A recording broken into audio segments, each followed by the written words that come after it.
એક 21 વર્ષીય યુવાનનો જીવ ગયો, એક પરિવારનો દીકરો કાયમ માટે છીનવાઈ ગયો. પરંતુ હવે આ ઘટનાએ એક એવા સવાલને જન્મ આપ્યો છે જેનો જવાબ મળવો ખૂબ જરૂરી છે.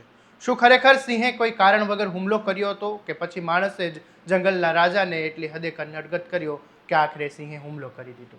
કારણ કે આજે સોશિયલ મીડિયાના જમાનામાં સિંહ દર્શનના નામે જે થઈ રહ્યું છે તે હવે માત્ર દર્શન નહીં પરંતુ જંગલને રાજાને પડકારવા જેવી વાત થઈ ગઈ છે.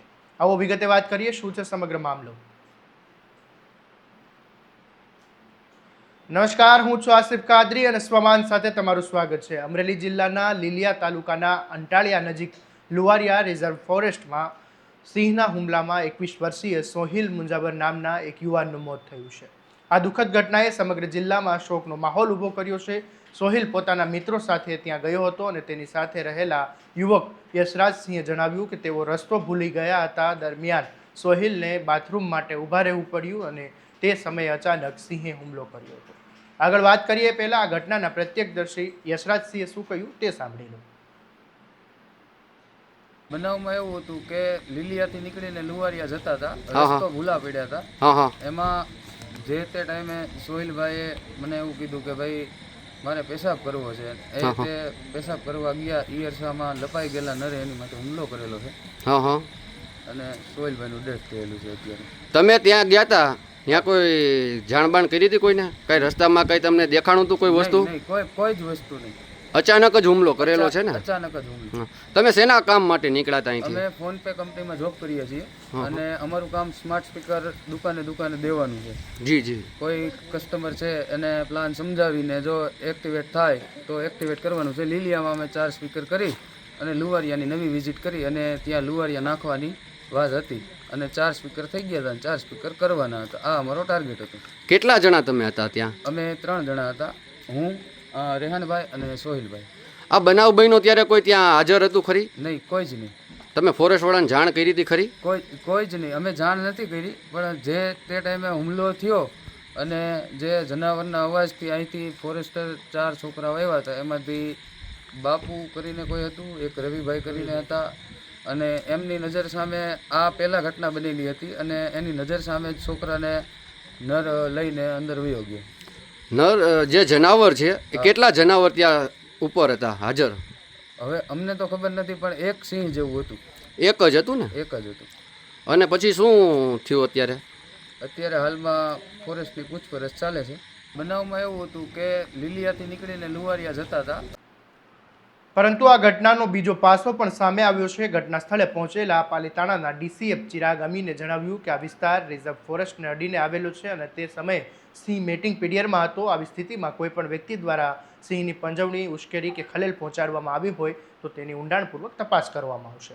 ડીસીએફ ચિરાગ અમીને આ મામલે શું કહ્યું એ સાંભળી લો. સમગ્ર ઘટનાની આજની વાત કરીએ તો અંટાળિયા રેવન્યુ વિસ્તાર જે લુવારિયા રિઝર્વ ફોરેસ્ટની બાજુનો વિસ્તાર છે, ત્યાં સાંજના 7:30 થી 8 વાગ્યાના સમય દરમિયાન આ વન્ય પ્રાણી માનવ વચ્ચેની ઘર્ષણની ઘટના બની છે. આ એક દુઃખદ ઘટનામાં એક મૃતક છે સોહિલ મુંજાવર, ઉંમર વર્ષ 21 અને અમરેલીના વતની છે. આ ઘટના બનવા પાછળનું કારણ પ્રાથમિક માહિતી મુજબ એવું જાણવા મળે છે કે ત્યાં મીટિંગ પેરમાં સિંહ હતા.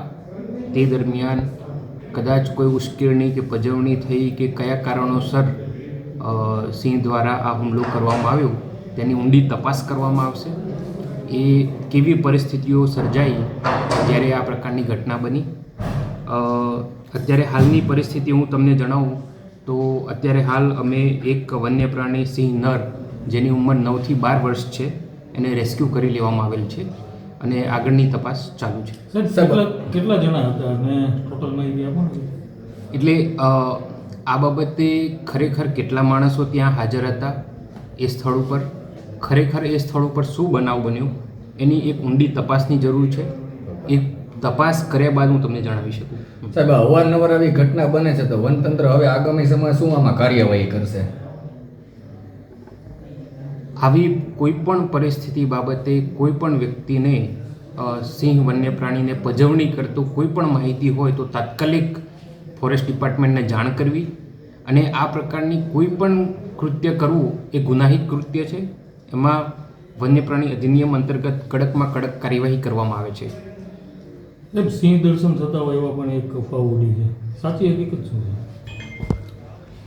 સિંહ દર્શન એટલે શું એ આપણે સમજવાની જરૂર છે. કોઈ પણ ગામ કે કોઈ પણ વિસ્તારમાં જ્યારે સિંહ જોવા મળે ખેડૂતની વાડીમાં, તો એ સિંહ જોવે એને સિંહ દર્શન ના કહેવાય.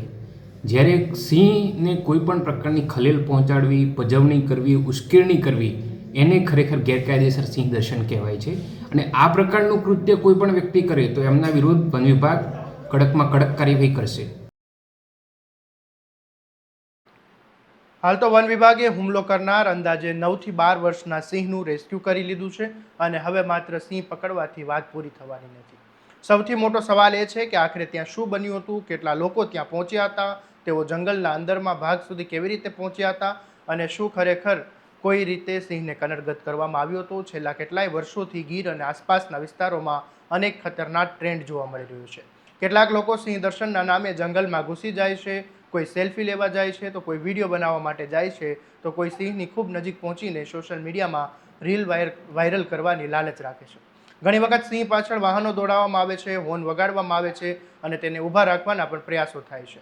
જો આ પ્રકારની હરકતો સાચી હોય તો તેને સિંહ દર્શન નહીં પરંતુ જંગલના રાજાને કનડગત કરતો હોવાનું જ કહેવાય. વન વિભાગે સ્પષ્ટ શબ્દોમાં કહ્યું છે કે સિંહને પજવવો, ઉશ્કેરવો, તેની નજીક જવું કે તેને ખલેલ પહોંચાડવી તે ગંભીર ગુનો છે.